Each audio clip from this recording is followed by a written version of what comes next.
Welcome to Online Presenters, a virtual Toastmasters club. We empower individuals to become more effective communicators and leaders. I'm your Sergeant at Arms, Sunny Fridge, aka Dr. Sunny. To our guests, a warm welcome. We're so happy by your interest in our club. Please note, if you are interested in joining online communicators, or rather online presenters, you must be a current or former active member of Toastmasters International and have completed at least 6 Toastmasters official speeches. However, if you have substantial, relevant presentation experience, we welcome you to apply for membership after demonstrating your abilities in a 2 to 3 minute speech delivered during one of our club meetings. All requests for membership are subject to approval by our club members. If you have not already done so, please rename yourself by changing your panel to ensure it displays your role and name. Just hover over your video, right-click, and select Rename. Please mute your microphone when you're not speaking. We have members and guests from many countries throughout the world. As a professional organization, we ask that you please be aware of language or word usage that may be considered offensive or otherwise insensitive due to cultural differences. And please note, we are recording this meeting. Your video and audio contribution may be used for club marketing purposes. And now, help me welcome to the virtual stage our club president, Joni Laidlaw. Welcome, Joni.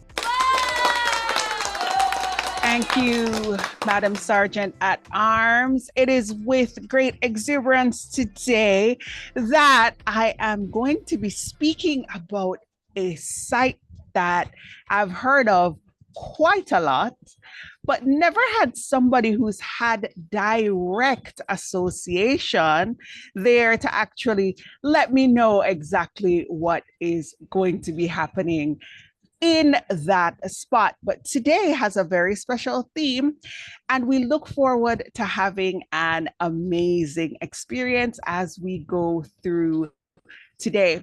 Please, everyone, let's have a round of applause. Oh, wait, I'm seeing 2 guests, and usually our guests don't stick around till the end. So I want to make sure I say hello to our guest. I see Tyler Woolley and Rezvan.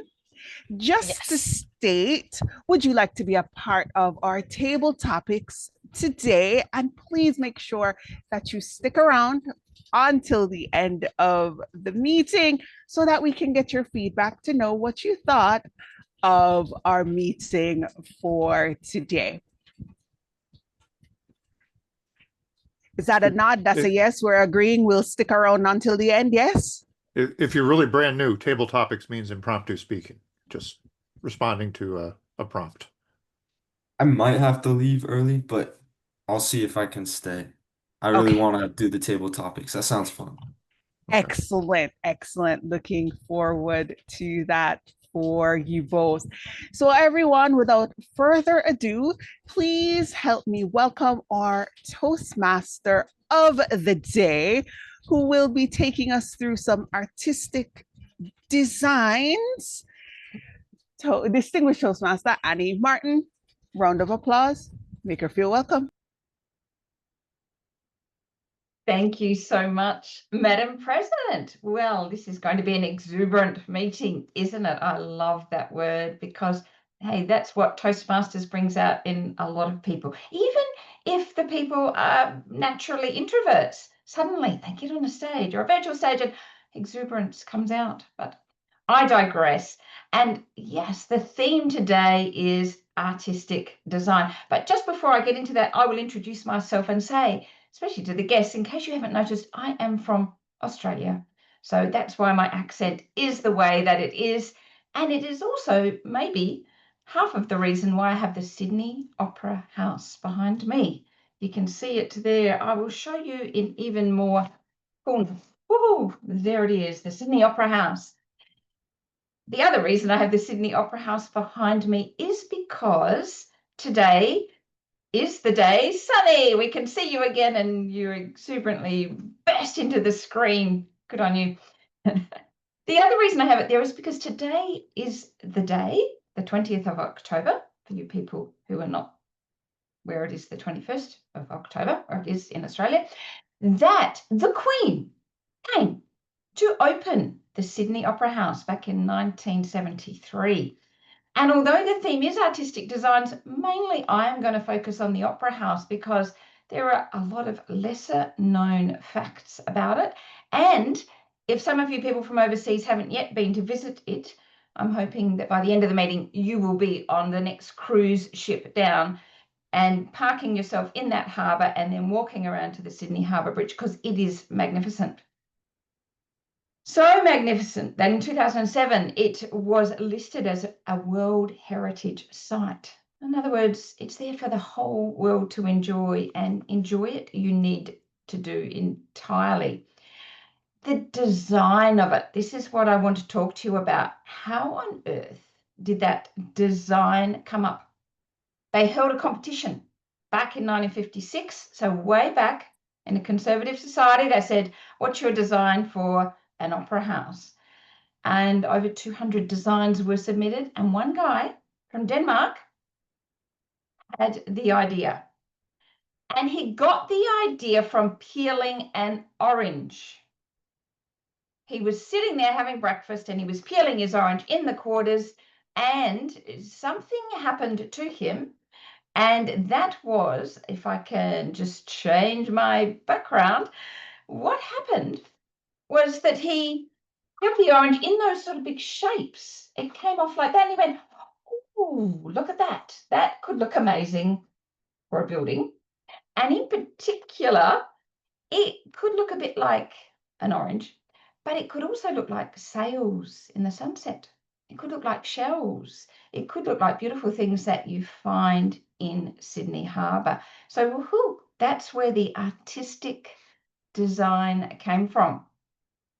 And in one more minute, I will tie that into engineering and say, what happens? What is so wonderful about our world is that creative brains, artistic brains like that, then challenge the amazing engineering brains to say, how are we going to put my design architecturally and from an engineering perspective and have it come to fruition? So the one type of brain challenges the other, and thus our knowledge increases. So I think it's a gorgeous story, and perhaps a little bit later on I'll have time to share a couple more stories about the magnificent Sydney Opera House. Now, let's move right along and say that in Toastmasters meetings, there are 3 parts. We will have prepared speeches, and we have 2 today. We will have impromptu speaking, and we're totally fingers crossed that our 2 members, Tyler and Rizvan, will give it a go. We would love to hear from you if you would like to. And then we will have evaluations as the 3rd section of our meeting, and that will be led by our general evaluator. Before we enter into the prepared speeches, I would just like to run through the roles and who is taking them, and ask each person if they could just give a brief explanation of what their role will be today. And I'm going to start with you, Asil. Please tell us what you will be doing.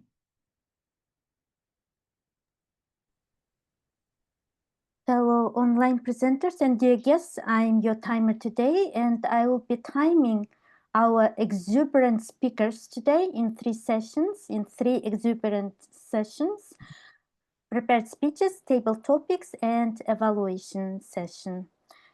I have these 3 beautiful colors: green, I will show at minimum, yellow at target time, and red at maximum. And I believe we have 2 speakers today who will be speaking from 5 to 7 minutes. Is that correct?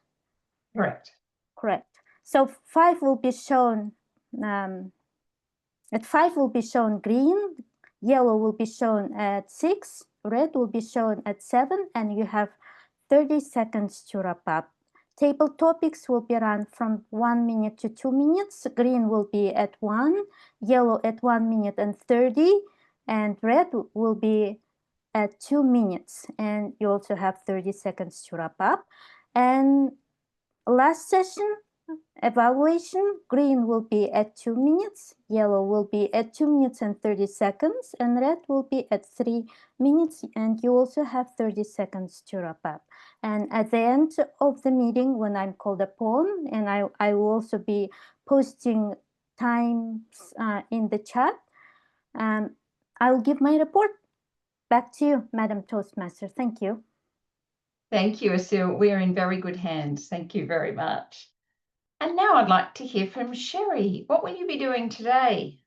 Thank you so much. Well, the purpose of the art counter is to note words and sounds that are used as crutch words or fillers by anyone who speaks. So during the meeting, I will listen for overused words, including and, well, but, so, you know, and also any phrases that are repeated like, I know, or this means, this means. And at the end of the meeting, I will give a report on how many times each speaker used these expressions. Back to you. Thank you, Sherry. And can you please be very firm with me and count all the times I start a sentence with and, because that will keep me very busy and I would like to know. I would now like to hear from Joni. Joni, what will you be doing today? As the grammarian, it is my job to see the exuberance with which we utilize our language usage.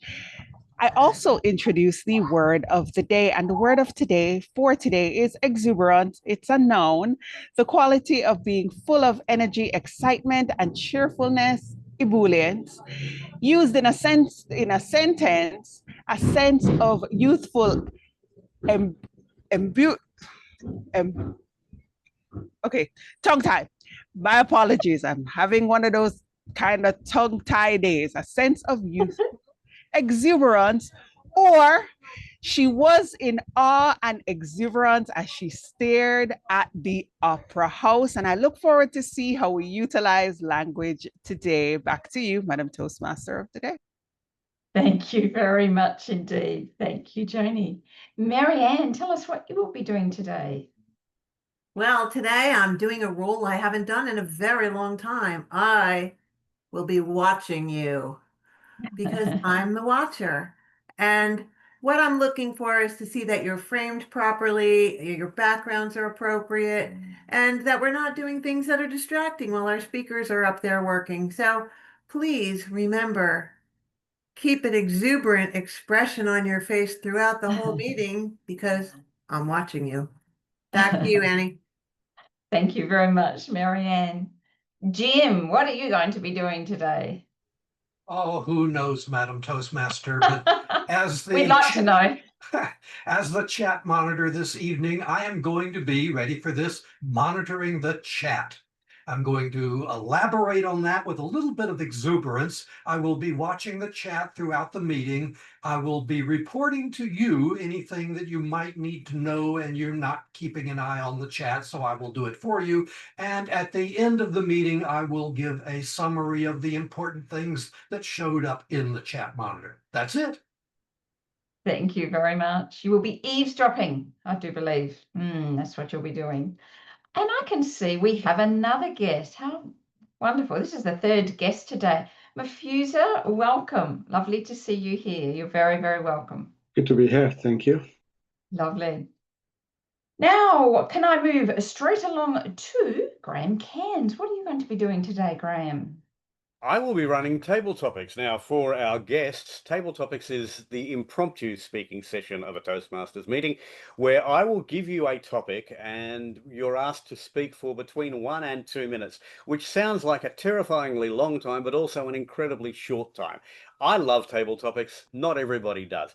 All of the Table Topics will be related in some way to the theme of art, because the theme for the meeting today, of course, is... and I didn't choose this, so I have to get this exactly right, artistic designs. But for our guests, you won't get given a table topic first. There will be a couple of other Toastmasters to show you how it's done, but expect yourself to get a table topic if you would like to, because I'd love to see you take the opportunity. That'll be coming up later in the meeting. Thank you. And Graham, will you be doing something else at our meeting? Oh, I'll also be the vote counter because we Excellent. have two speakers, both of whom have a chance to win, two evaluators, both of whom have a chance to win, and up to 5 table topics presenters, all of whom have a chance to win. We all get to vote on who we think was the best speaker, the best evaluator, and the best table topics presenter. The voting option will appear in the chat. You just simply click on that and vote for the person that you think deserves the award for this meeting. That'll be announced after each session. Thank you very much, Graham. I think we are now ready for the remarkable Sunny Fridge, and she is an expert at giving us tips of the day. Her tip last week was brilliant, and I've just heard that many people have already been trying to put that into practice. I had to go myself. Let us hear what she's going to talk to us about today. Please join me in welcoming Dr. Sunny Fridge. Thank you so much. And it's a pleasure to be here. Today, I'm going to share something that is helpful for Toastmasters. Raise your hand if you've ever come to the meeting realizing that your speech was due tonight. Anybody ever gone through that? Yes, I definitely have. Well, today I'm going to share a prompt with AI for you to help you get over that procrastination, because sometimes we just have a fear or something similar when it comes to getting those speeches done. I'm also trying something new today with sharing because I can't get my screen back. So let's see if I can share this screen. And I don't really want to share my prompt yet, and I'm looking for my PowerPoint. Isn't that something? You're also looking for your PowerPoint today when it's not available to you. So I'll do what lots of people do. I will stop sharing. It was there, I promise you. There. Let's see if I can pull it up. Okay. Yeah, I think I like that better. And I'll share.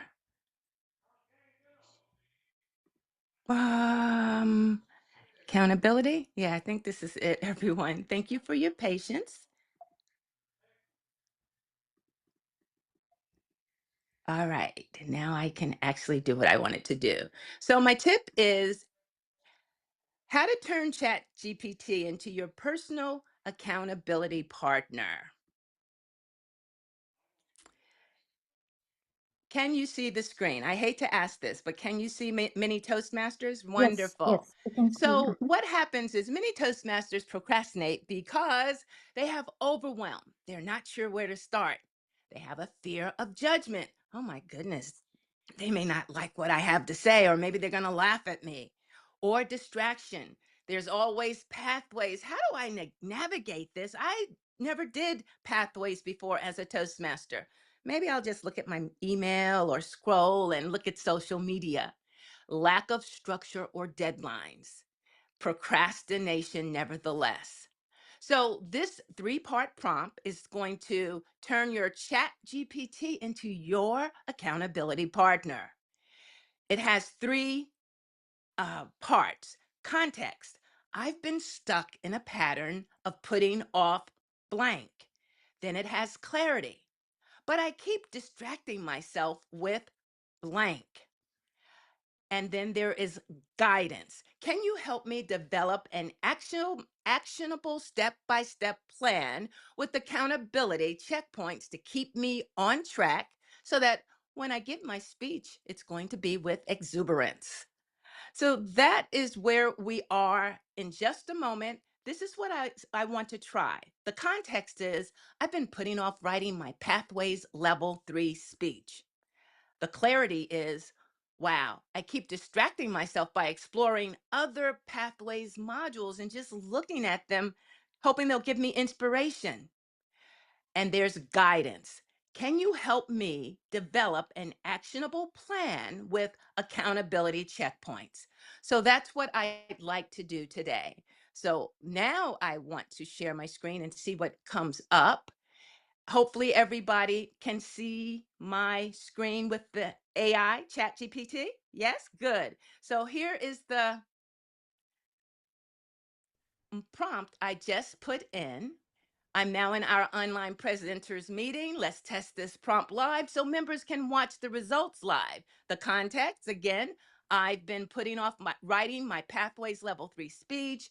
I'm distracted by exploring pathways, and I also need that guidance to develop an actionable plan with accountability checkpoints. So chat says, let's demonstrate how ChatGPT instantly becomes an accountability coach for your pathways procrastination example. And by the way, it can be any type of procrastination. But here is the context, the clarity, and the guidance. Now here's your step-by-step action plan. Now it looks like it is a 5-day plan. Day 1, clarify your core message. Open up your level 3 project description and jot down one key takeaway you want your audience to remember. And then ask yourself, what do I want my listeners to feel, think, or do after my speech? Here's a checkpoint. Post your 1-sentence speech goal in your club's WhatsApp or chat for accountability. Now, day 2. Outline in 15 minutes. Write a simple prep style outline, point, reason, example, point. Possibly that's one way to do it. Don't aim for perfection. Just let the ideas flow. And then the checkpoint would be share your rough outline with your mentor or your chat GPT or your vice president of education. In this case, is Graham Cairns, and you can get some quick feedback. Excellent. And then day 3, that first rehearsal. Record a short 2-minute version of your phone on your phone or Zoom. That's not bad. You can just take this phone and record your speech, write it out. You could probably get ChatGPT to help you write it, and then you make it yours. And checkpoint, note one improvement for your next run through. If you are familiar with Udly, you can get that instant feedback on pacing and filler words. Genius. 2 more days. Day 4, now you want to refine that practice with vocal variety. If you have an understanding of vocal variety, practice using pitch, pace, power, and pause. Those 4 P's you've heard time and time again. And imagine speaking to one supportive friend, not the whole club. And the checkpoint is to re-record and compare tone and energy with your first attempt. I like that. And finally, on your way to finally getting that speech done, have a final polish and share commitment. Review your video one last time and your delivery. And email or message your Toastmaster of the day confirming your readiness as well as your speech intro. So that checkpoint is celebrate your win. Post from fearful to fearless in the chat. And so let's see what else it says. If you want to keep building consistency, reuse the same 3-part context, clarity, and guidance prompt weekly for any new goal. I don't like cooking all the time. Maybe it'll help me get a menu from them. I don't know if you could just quickly before I leave, put it in the chat what you procrastinate about often. I'd love to read a couple of those. And as you do that, treat ChatGPT. Tell it, remind me every Friday to report my progress if I do that speech the week before, so that you can treat ChatGPT like your AI accountability partner, because it will remember your checkpoints and help you stay on track. So my closing motivation for the room, thank you, chat. Procrastination isn't a lack of discipline, it's a lack of clarity and compassion. When you bring AI into the mix, you gain both. So there you have it, my friends. I will put that prompt because chat will make me a 1-page prompt with those items, and then you can use it for whatever you procrastinate about. And now back to you, Toastmaster of the Day, with exuberance. Ah, fantastic. Thank you, Sunny, so much. You have indeed taken us from fearful to fearless. And we've run out of excuses for procrastinating about doing speeches, haven't we? And I know our VPE will be very happy about that because there'll be no further room for procrastination. We have two people today who have not procrastinated about doing speeches. They've put up their hand and they've said that they will do them. And our first speech maker is David Carr. And I do believe his evaluator is going to be Jim Barber. Jim, are you ready to go with your evaluation? Yes, he's got a thumbs up. David's speech I'm going to say tonight, but otherwise in Australia, to David's speech in the early morning is going to be called Antifa 2.0. Is that correct? Have I got that right, David? Sounds intriguing. Please join me in welcoming David Carr with Antifa 2.0.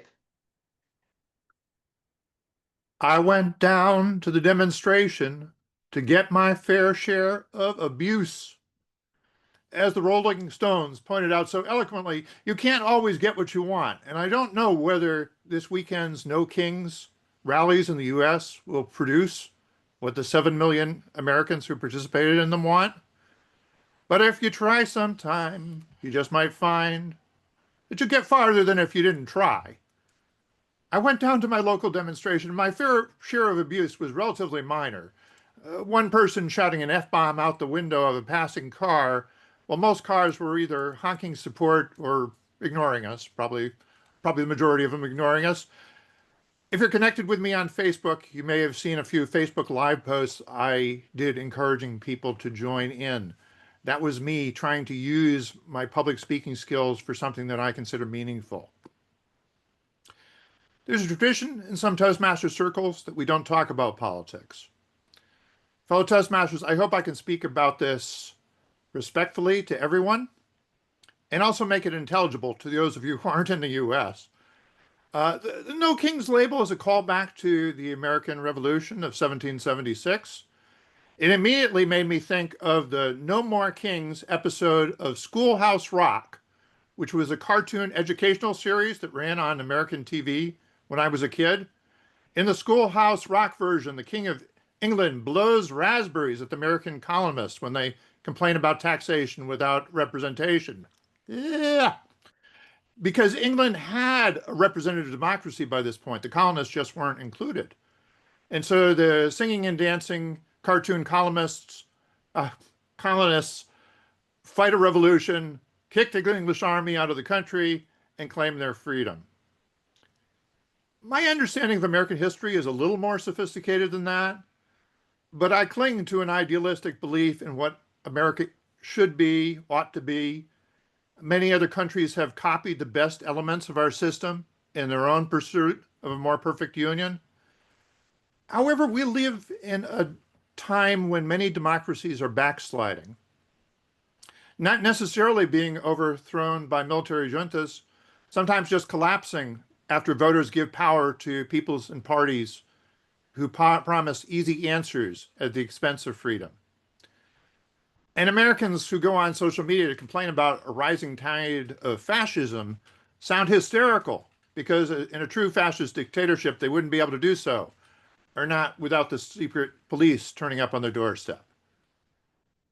And yet it's telling that the Trump administration is out there saying that the enemy is Antifa, the enemy within, a shadowy conspiracy that's been around for 100 years. And apparently certain Trump officials actually said this out loud, that Antifa traces its roots to Weimar Germany. And if you haven't heard, Antifa is short for anti-fascist. So the Antifa of 1920s and 1930s were the people trying to stop Hitler and Mussolini, which was a bad thing, apparently. Words matter. One of the things George Orwell warned about was the tendency of the oppressor to redefine words so that they no longer mean what they plainly mean. Anti-fascism is bad. DEI is a dirty word. That's an acronym for diversity, equity, and inclusion, all of which are apparently bad, which I guess means that racism, sexism, inequality, and lack of inclusion are good. Not in my book. Not as long as those words mean what the dictionary says they mean. Yes, positive words can be misused, There may be some violent, radical Antifa folks out there. They didn't show up on Saturday. That doesn't make opposing fascism bad or promoting fascism good. If there are DEI policies that favor racial groups unfairly, we should make those policies truly equitable. Just don't tell me that the answer is to fire all the black people and replace them with podcasters, Fox News hosts, and Trump family members. Don't tell me that that's meritocracy. While stewing over these issues, I went looking for a reason to be hopeful. So I read historian Timothy Snyder's book, On Freedom. It's a sequel of sorts to his better-known book, On Tyranny, which examines the rise of fascism and other oppressive movements. And he's been very active in sounding the alarm about what has been going wrong and could get worse under Trump. As I said, I was looking for reasons to be hopeful, so I skipped in On Tyranny. I haven't read it, but I did read On Freedom. I'm not going to give you the full book report, but he lays out a theory of personal, economic, and political freedom, these desirable states and what it takes to achieve them. One of his main themes is that freedom requires our active participation. That it's not just an abstract state of being, but something that we need to work at. Snyder's theory about why the fall of the Berlin Wall didn't result in a lasting democracy throughout the former Soviet Union is that many of us were too quick to assume that merely removing an obstacle, Soviet communism, would lead to freedom, free enterprise, democracy. Instead, Soviet state enterprises run by wealthy party officials became capitalist monopolies run by oligarchs. Russia reverted to one-party rule. It wasn't communist rule anymore, but it was still a dictatorial society. The United States has 250 years worth of history operating as a democracy, no matter how imperfect you may consider it. And we ought to be able to do better. But we must actively defend our freedoms. Snyder's theory actually reminded me of something the minister who married my wife and I told us almost 35 years ago, which was that we should think of love as a verb, not as a mystical state of being that you fall into and can just as easily fall out of. In other words, marriage is something that you work at, even when you're frustrated with the other person. Love requires give and take. Love requires commitment. Love of country requires commitment too. Madam Toastmaster.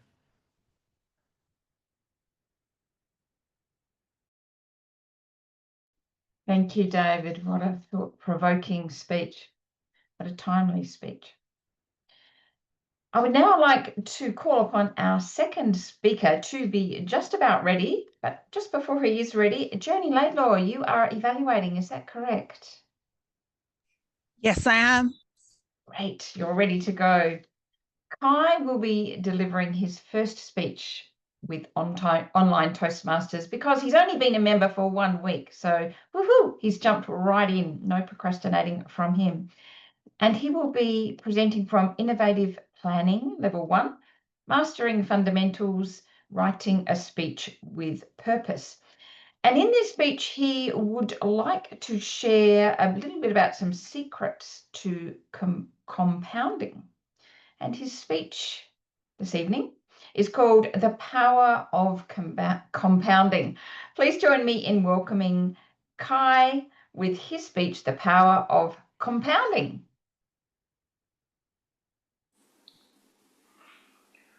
We often hear compounding interest is the eighth wonder of the world. He who knows it earns it. He who doesn't pays it. So we know compounding can be positive and negative. But many a time when we are exposed to the concept of compounding, it's all related to the financial imperative where we look at money, money, and money. We talk about saving $1 a day, and over 30 days you get $30, and you compound it at 8% per annum. Over 40 years, you get a whopping $100,000. That's the usual rhetoric.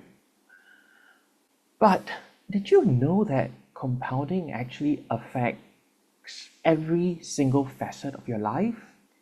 From love to health to wisdom to even self-talk. Every single arena in your life. So let me share a personal story with all of you, and that pertains to my personal life, and that's in relation to health. I have been doing CrossFit for multiple years, 3.5 years to be exact. But there was one move that I could never master, and that's the bar muscle up. So basically, you have to pull yourself up the bar and then push yourself over. That was really difficult for me, even though I could actually do 15 straight pull-ups. So I was actually frustrated. And with that frustration, I decided to apply the power of compounding, the principles behind that. That is, to use consistent, small, repeated habits to bring success or to achieve your goals.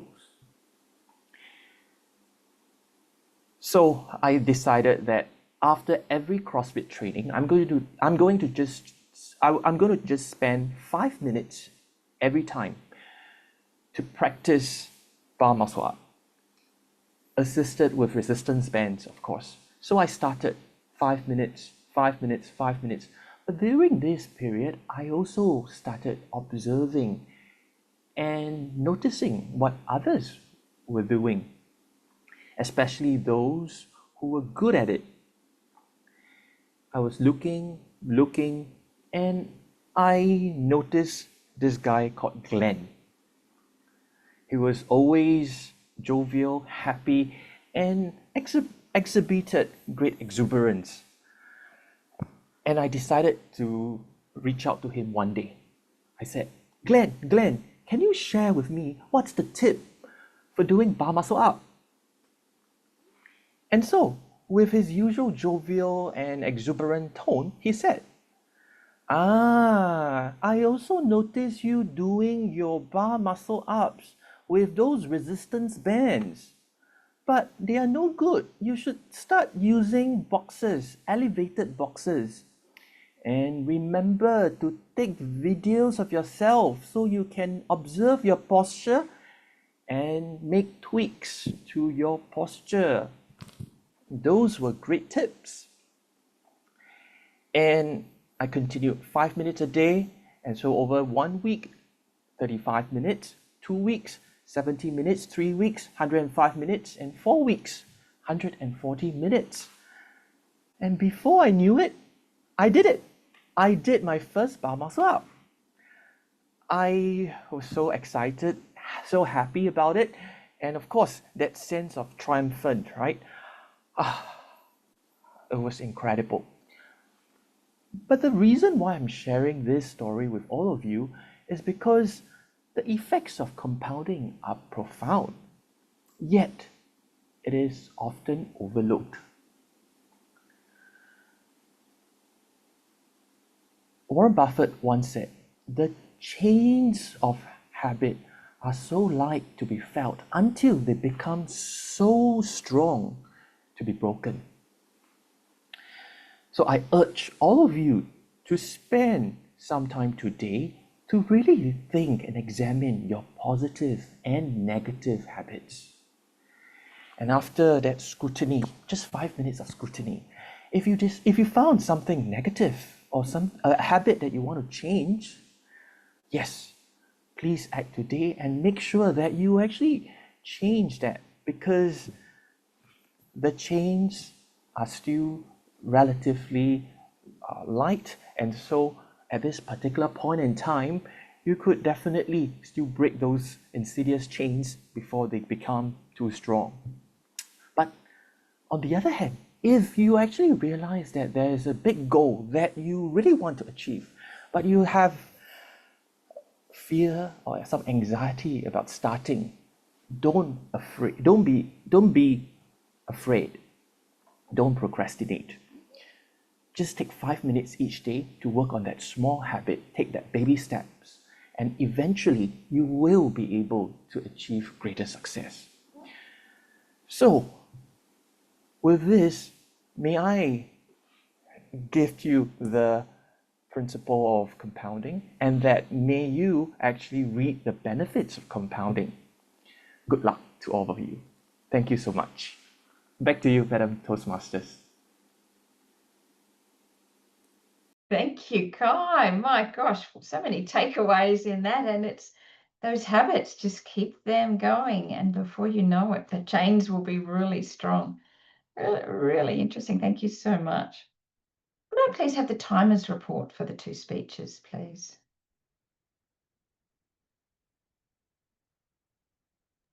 Everyone is qualified. So 6:45, David and Kai, 6 minutes, 7 seconds. Back to you, Madam Toastmaster. Thank you. Thank you. That would mean that both of these people are eligible to be voted for as best speech of the evening. And I do believe soon that there will be a link that's put into the chat, so keep a lookout for that. And once it's there, click on it and indicate who you think should win the best speech of today. Just before we move on to our table topics master, I'm going to talk just a tiny bit more about this building. Look at that in the blue light of Sydney, in the beautiful blue skies. That looks a bit artificially blue there, but don't you worry about that. Sydney does have gorgeous weather. I'm trying to encourage you all to come down to the Opera House. That's my goal by the end of this meeting. Way back in 1959, when this began, this building, they thought it would cost 7 million Australian dollars. So for you Americans out there, maybe 4.5 million. This is way back. So this is 1959. Okay, so they thought it was going to cost that much. But no, it cost $102 million Australian dollars, so probably about 60 American dollars. That was a lot of money back then. But do you know that it was the people of New South Wales, the state of Sydney, that paid for it by their lotteries? Australia is known as the gambling place of the world. You know, give us a horse. We've got a national horse holiday soon. We're going to bet on the horses. But anyway, such is our gambling culture that it was gambling that essentially paid for all of that blowout of costs for that magnificent building. And of course, the costs blew out because the artistic design was so creative and so difficult to achieve, but it happened. A couple of other things. It is an opera house, yes? But all kinds of theatre happens there. But essentially, it was built for opera and for housing musical instruments, which need to be kept at 22.5 degrees to stay in tune. Now, how do they keep the instruments in tune?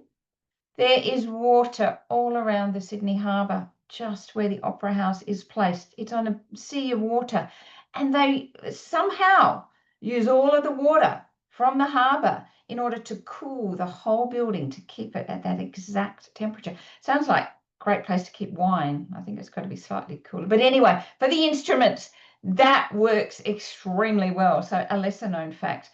And the other fact, and this will interest Graham because he's often on cruise ships, but I'm sure he's seen the Opera House, and that is, and I think I said before, all of the time ocean liners are coming into the Opera House filled with tourists, and they hop off the boat and they walk around the gorgeous pier, they eat oysters, and they go to the Opera House. I've been there, I've been lucky enough to be there a few times, indeed, to see an opera. I saw The Magic Flute by Mozart in there and got all dressed up, and it was super exciting. So online Toastmasters, one day, please do come down under and have a look at, if you haven't already, have a look at one of the most iconic buildings, certainly in Australia, but it's right up there in the world because it's so iconic and filled with incredible architecture and artistic design. I would now like to move on to our impromptu section of our meeting. And please welcome Graham Cairns with very loud applause. Thank you, Graham. Yay! Thank you, Toastmaster Annie. I have to tell you, I once wanted to sing at the Opera House, but my voice wasn't good enough, and so I asked them if there was anything they could do to help me sing at the Opera House, and they said, well, yes, we actually have this concoction which we make out of tuna. We boil it up and add all sorts of spices and things to it, and this tincture, it becomes a drink which will help you sing. And so I tried drinking it, and of course it didn't help at all. My voice was still terrible, but at least I could thank them for the opera tuna tea. Sorry. Okay. I'm sorry, I'll leave that there. It's time for Table Topics. Table Topics is your chance to speak off the top of your head. Impromptu, no preparation. All of the theme topics today are related to art, because art is the nature of today's meeting. And with exuberance, I would like you to speak for between 1 and 2 minutes. You'll get an indication of a green light at 1, an amber or yellow at 1.5, and a red at 2. If you see the red, then you've gone too long. Please shut up quickly. But if you don't see the green, then you haven't spoken for long enough. Just keep going. That's how it works. So I'm going to start. What piece of art has moved you? What piece of art has moved you, Mafazur? Welcome back, by the way.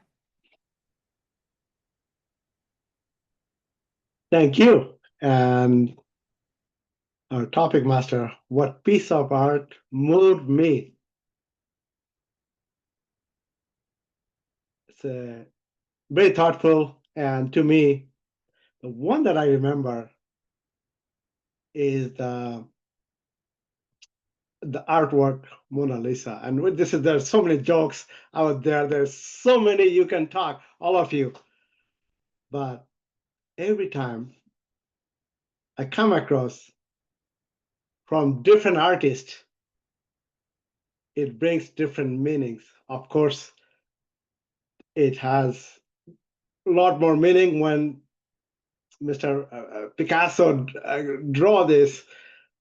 And no, some of it, there's a lot of untold story as well. But to me, that moved not only me, it's probably the generation. It's a generation before, generation in my generation, and could be generation in coming. It's a masterpiece, we all know. And that masterpiece, you go in different languages, it's been portrayed in different ways. And I speak 3 languages fluently. And out of those 3, that if I take it, say Hindi, it has a completely different interpretation. So absolutely. So to me, the learning that we go through, I think that not only moved the generation, it moved the society, moved it bent it not only the thought process or innovation. I think it moved all of us to the next level and bringing those innovations. So coming back, I think I still think that's a masterpiece, and that moved me. And I will take that as the first option for any other masterpieces. Of course, there's others that I can talk, but this has really moved me as a children, as a kid, and as an adult. Mahfuza, thank you very much for that, for your table topic today. And as I say, welcome back. We've missed you. Moving on to our next topic. And again, staying with the theme of art, is there an artwork that you would really love to see? Can be somewhere near you, can be somewhere else in the world, can be in the past, can be in the present. But is there an artwork that you would really love to see? And I'll ask Tyler if he'd like to have a go at this one. So for between 1 and 2 minutes, Tyler, is there an artwork that you'd like to see? That's a good question. Is there an artwork that I would love to see? I think the great thing about art is that often when you see it, you're surprised by it. And so I'd love to be surprised by art. And I think that's a beautiful thing, is that when we walk around, we don't even know we're trying to find art, and then it just hits us in the face and we're like, wow, this is amazing. And some art that I like, there's some graffiti artists that they make really beautiful art. And I think the beautiful thing about it is that it's so unexpected. It's just in the middle of the street. You're just walking by and there's art on the wall and it has an actual meaning and it can move us. And I think that's the power of great art is that it moves us. And a key aspect of being able to move people is having that element of surprise. Because I think when we're surprised, it creates that much more emotional impact for us. Say you're surprised by something someone says, you're expecting someone to say something rude and then they say something nice. It sticks with you for a while. And I think the same thing goes for art, that if you see something beautiful, when you're not expecting it, it stays with you that much longer. So, yeah, that's my Carla, message. thank you, thank you. That was an excellent table topic response. Well done. And for only your second Toastmasters meeting, I congratulate you on that. I have to say, you talking of street art graffiti, I lecture on board cruise ships. That is, I talk to people on board cruise ships about the things that they're going to see when they get to places. And one of the things that I always point out is where they can go and see street art where they're going. There is some amazing street art that can be seen in Noumea, for example. It's one of the few things that makes going to Noumea worthwhile. Sorry, I don't mean that. That's not that bad. But there's some amazing street art in Noumea. There is some fabulous street art in Tahiti, which just blew me away. So I love to go and see street art because it is so, as you say, unexpected. But that's me. We have time for one more table topic, and Rezvan, it's going to be you. You know that. My question for you is, what are you like as an artist? What are you like as an artist? Rezvan. Hi, everyone. Actually, it's the first time that I'm attending Toastmaster meeting. So regarding your question, actually, I'm not professional about artists and art. I'm engineer. I don't have any experience regarding this matter, but I'm living in Vancouver, and there are many museum and artists and art plays here. You know, it's really interesting for me, especially arts regarding to indigenous people that have a spectacular, art like picture, like they paint in museum. But I haven't, a specific experience regarding art or exhibition. Yeah.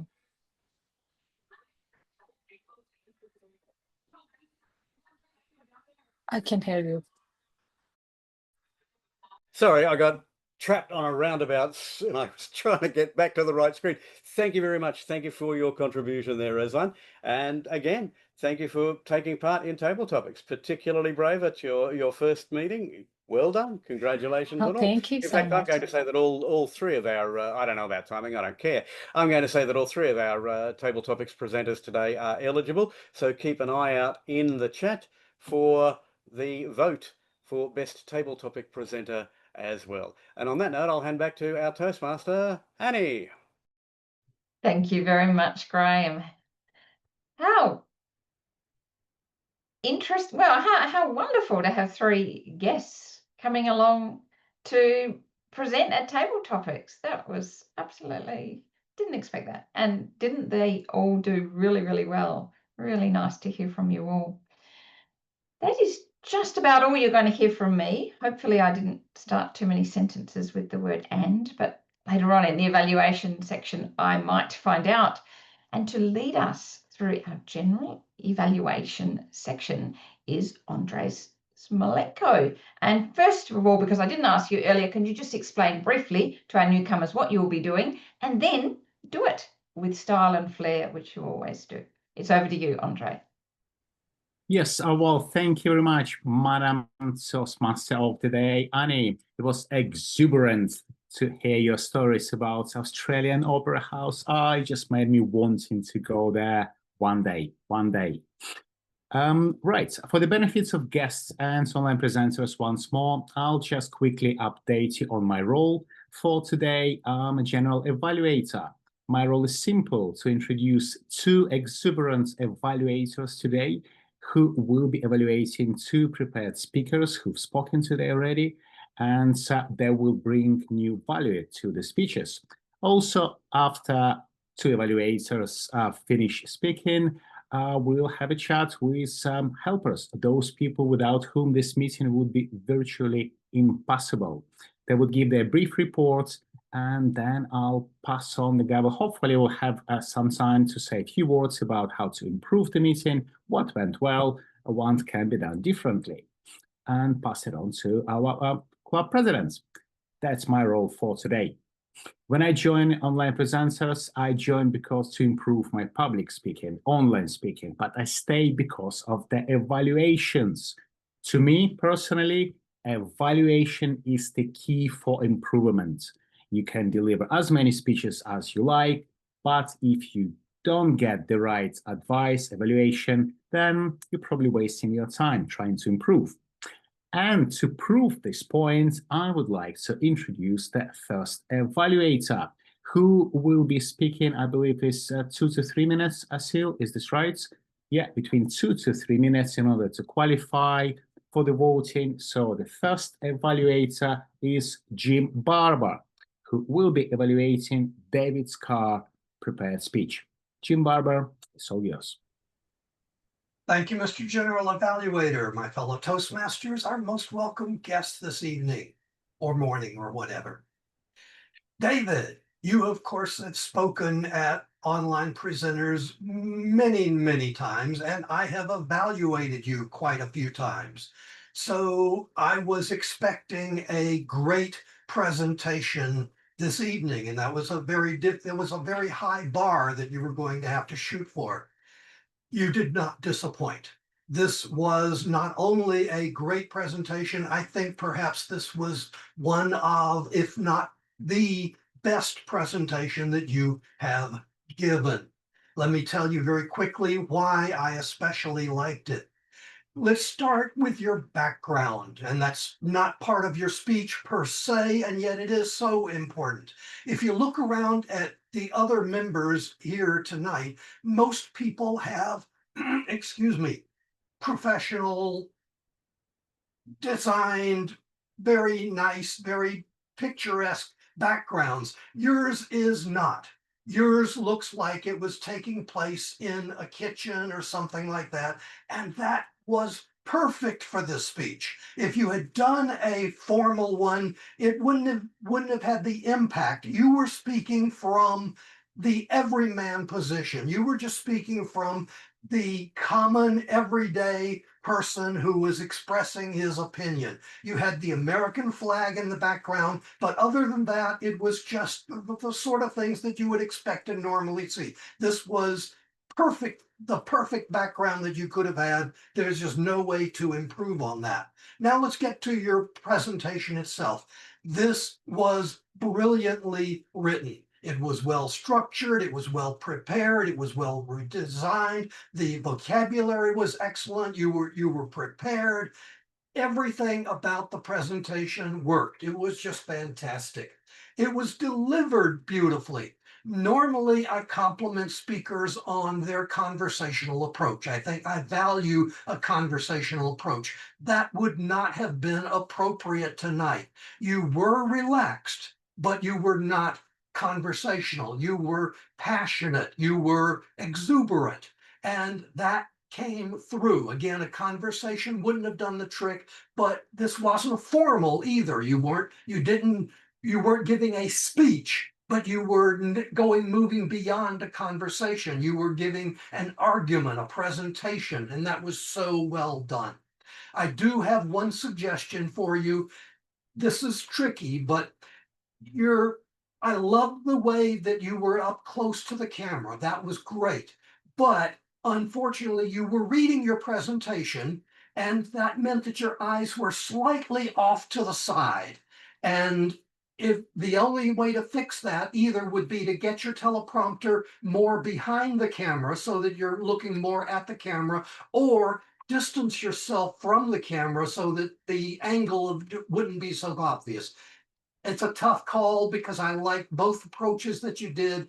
The only thing that I've got to suggest, this was a magnificent presentation and I was privileged to evaluate it. Mr. General Evaluator. Thank you very much, Jim, for your exuberant evaluation of David Carr's speech. Moving on to our second evaluator is Johnny Laidlaw. Johnny will be evaluating Kai's speech. Johnny, the stage is yours. Thank you, General Evaluator. Kai, the specific speech purpose was clear and supported by your style and organization. You utilized exercise as a tool to demonstrate your overall point, to explain the power and principle of compounding over time. Now, exercise is always a good way to utilize as a demonstration because you not only get a physical example of the exuberance that you gain from seeing your gains, but you also have different weights, bands, and size, which shows that your resistance is building or you're doing better. Now, when it comes to your pace, your tone, your use of pauses to emphasize specific points, I thought that your vocal variety was quite excellent. And I could actually hear the change of voice. For Glenn, he also sounded like Confucius. I liked the fact that you had excellent eye contact as well. You were looking at us, which means even if you were reading, you placed that speech in the correct way for us to still have that engagement. Your next speech that you're going to move on to is actually Introduction to Vocal Variety and Body Language. Now, while you have the vocal variety down, you do not have the body language down because of your framing. Now, I could actually tell that you were making some form of gestures, but this is the thing. Because of how you're framed, your gestures are actually trapped below the screen. So when your hands came above the screen, you had happy hands. That's what I call them, when your hands get excited, but they weren't actually serving a purpose except for excitement. Now, because I couldn't see your hands most of the time, I didn't know if it was a crutch or if your hands were up there for a specific reason, because like me, you gesticulate too much, or if it was a case where it was for emphasis. Reframe. There is a lot of space above your head. Move over slightly, go up, so that way we can see more of you to engage with your gestures. Also, try not to end on thank you. Use your call to action with your closing statement. The purpose statement, for example, my fellow Toastmasters and guest James Watkins stated about the value of persistence. A river cuts through rock, not because of power, but because of persistence. With this, may you reap the power of compounding. Good luck. And with that, I say, back to you, our General Evaluator. Thank you very much, Johnny, for again such an exuberant evaluation of Kai's speech. Madam Timer, Asil, I would like to ask if our evaluators qualified for voting. I can see Asil is nodding, so I presume both. I'm trying to put in the chat. Yes, everyone is qualified. Excellent. 329 and Johnny 3. Great. Thank you very much.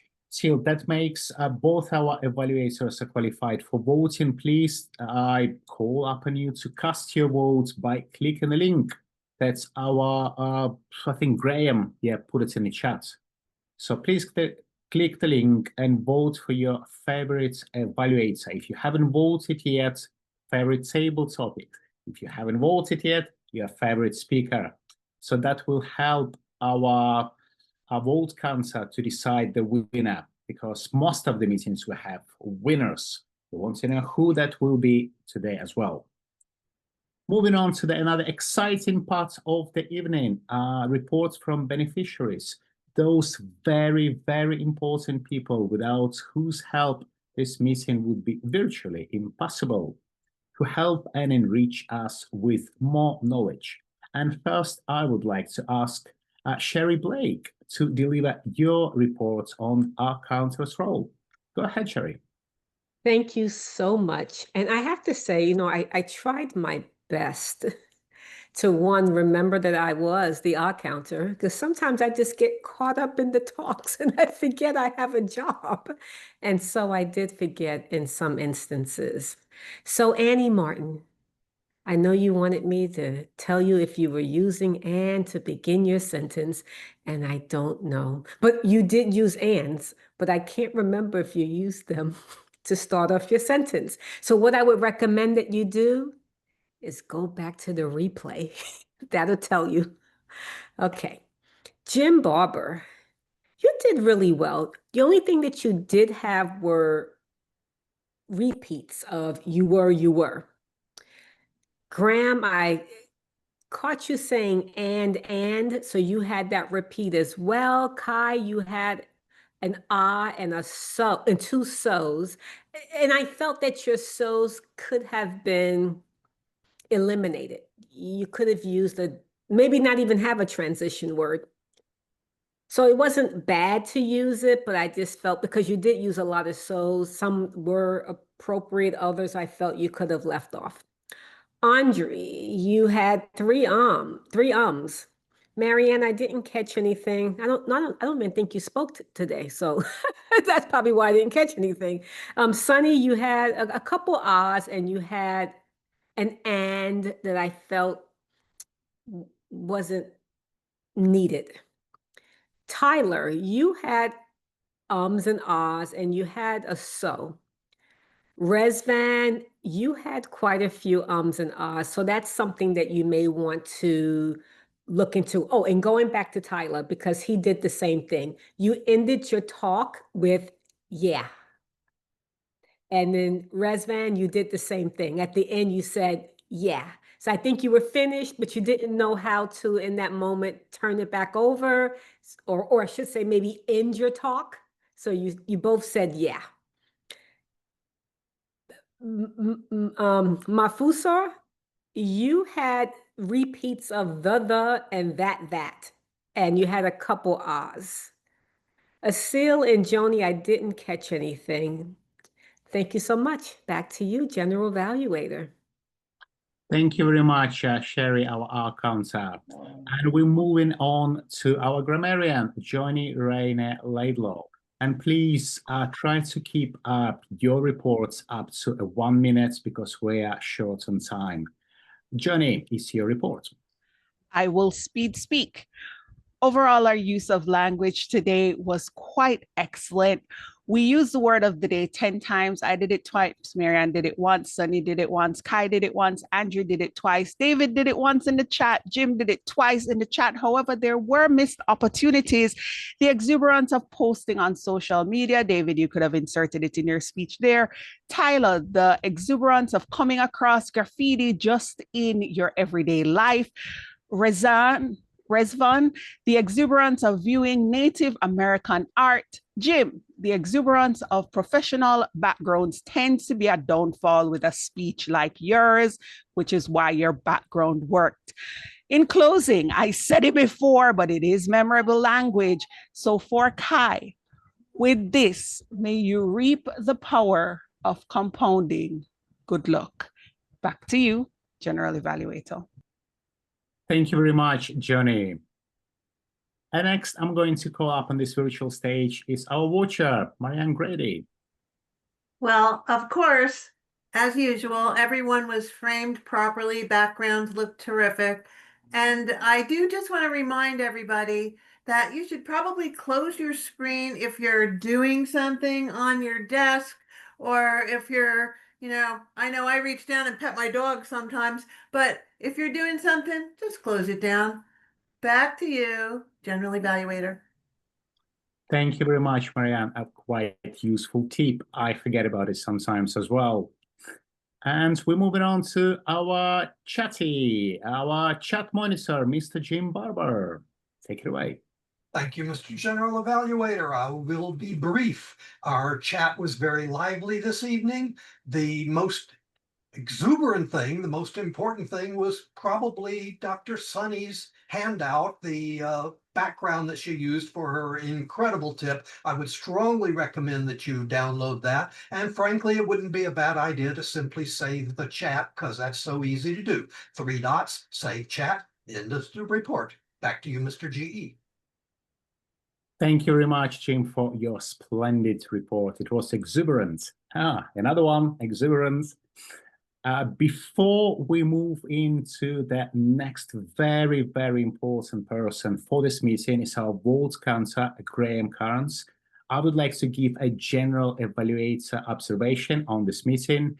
What I really like is the way Annie started the meeting. She was a Toastmaster for today. She engaged people, she engaged guests straight away. So she created the atmosphere, the theme for the meeting, and she had the opera house all the way in her backgrounds.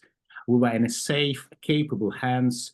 I have a really good feeling that most of the things today, they worked as the well-oiled online presenters meeting.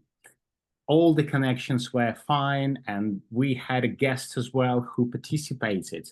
Brilliant. Just kudos to our both guests. One thing I would like to perhaps recommend for the Toastmaster of the evening to encourage from time to time, perhaps today, everyone to change their backgrounds as announcing the theme of the meeting, artistic designs. So I've placed my background as the Australian Opera House. I encourage you to do the same. Please pick one. Think in that way where it would create more engagement, more fun into our meeting. Overall, I think we running in time, and I'm enjoying this because most of the time, not online presenters, but Toastmasters meeting, they overrun. And to me, as the general evaluator, I've been trying to pay particular attention to how much time we all use. And this particular meeting, brilliant. Maybe because I'm general evaluator? Perhaps not. And with this in mind, I would like to come back to Graham, our vote counter. Graham, perhaps you have the winners for tonight.